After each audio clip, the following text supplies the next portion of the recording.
My name's Rob Harley. I've for a number of years worked as TVNZ's medical reporter based out of Auckland during a time when there was quite rapid change and a certain amount of turmoil within the health system in New Zealand, particularly in the area of mental health. Television's accessible, and television is where most people get their daily fix of information from. Television has a way to actually bring it to life, and you actually get to look into the eyes of another moving, breathing human being and hear their pain and hear their story.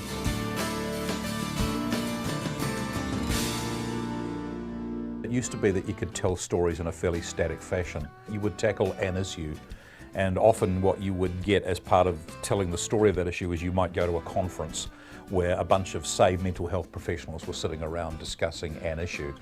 And pretty soon we realised seeing people at conferences was just pretty boring. And somebody very cruelly coined this phrase, BOPSA, which stands for bunch of people sitting around. The very best story or documentary was best told through the lives of a person.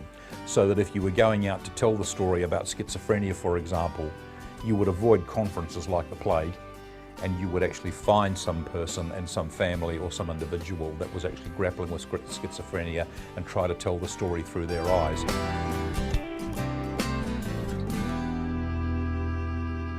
Because drama is so titillating and so exciting on night after night. Television documentaries have to reflect that in terms of having subject matters that are compelling to watch. Not just people whose lives are merely interesting, but people that are going through a time in their life which is a particularly testing time. So one of the basic, almost indispensable elements of a good documentary now, or a documentary that's going to actually make it into anywhere near prime time, is where somebody is on a personal journey, there is something at stake, there are big issues, and there are sort of touch points within that story that many viewers could identify with.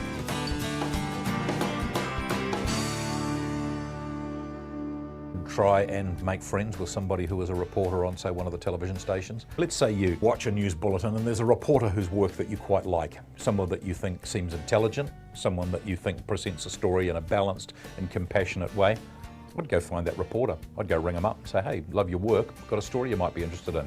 Everybody's open to a little bit of flattery.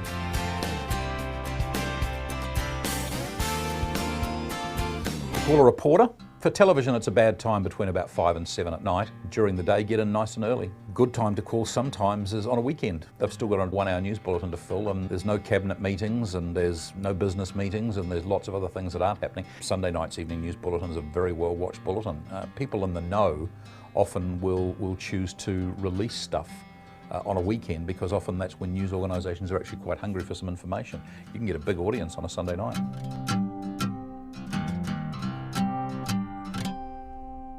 The simpler the better in terms of the message. Give people easily repeatable steps to do. You can look at something like domestic violence and think, now that's a government-sized problem. The key in getting messages out there is to show some person an easily achievable step that they could take that sort of takes the thing up another click in terms of advancing our understanding and our ability to be involved. So something as simple as ask them if they're okay. That's good, I can do that.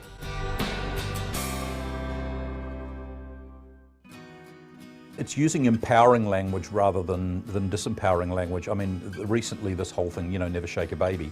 I was been particularly impressed to see one of the ads that had a very strong-looking Māori man, both in the print and in the television version of that. He comes in and this baby's crying and he picks the baby up and you think, uh-oh, what's going to happen now? Instead of this guy shaking this baby, he holds it and comforts it.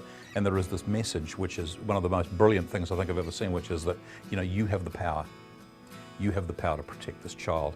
And once you actually turn that message around and basically, instead of doing this finger wagging thing saying, bad parent, bad potential baby shaker, what you do is that you turn the thing around and say, you're a very powerful person and you have the power to actually give this child life.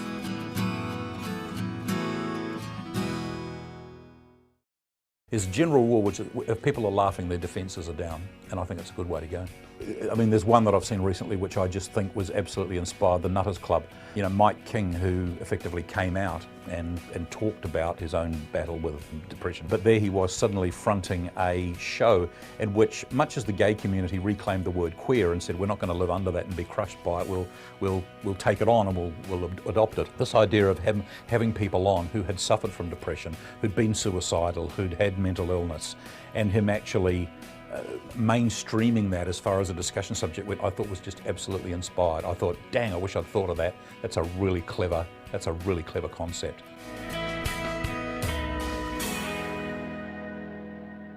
As far as mental health is concerned, I've done so many stories in my life about people who use the whole NIMBY thing, not in my backyard. We were in Lower Hutt, and if somebody wanted to set up a halfway house for people with mental health issues in Lower Hutt, and they said, oh, you can't because it's near a school. And I suddenly thought, everywhere in New Zealand's near a school, for crying out loud. You know, there's schools on every second corner. It was really interesting to see just the level of paranoia and lack of understanding. I mean, I was a reporter, I wasn't a mental health expert, but some of the things these parents were saying, you know, in these fairly well-to-do suburbs down there about, you know, these people coming into our neighbourhood, they didn't have the first clue what they were talking about. I'd been up and I'd met some of the people that were going to come in there.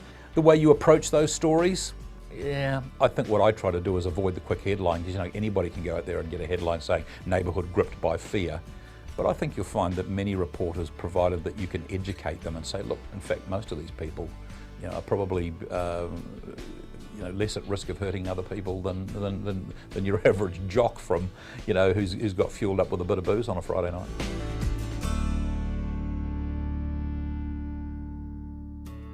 I think one of the first things to recognise is that hardly ever does one story change everything. It's almost like you've got to be committed to a process. I mean, I remember a number of years ago being sort of part of a media campaign to try and get crash barriers on the Newmarket Viaduct. But it wasn't just one story that did it. It needed several news organisations to actually pick that thing up. When I was growing up as a kid, you know, you'd call people spaz. You know, oh, there's a spaz, he's spastic, that bloke, and so forth, without thinking for a moment about the injury and the hurt that might cause. That's not cool in my house. People worry about our society, but actually our society has gone through some really healthy changes in the last few years. You know, who would have ever thought that a main news bulletin in the evening would have words like aroha and hapu and iwi sprinkled through it in a way that we assume everybody understands.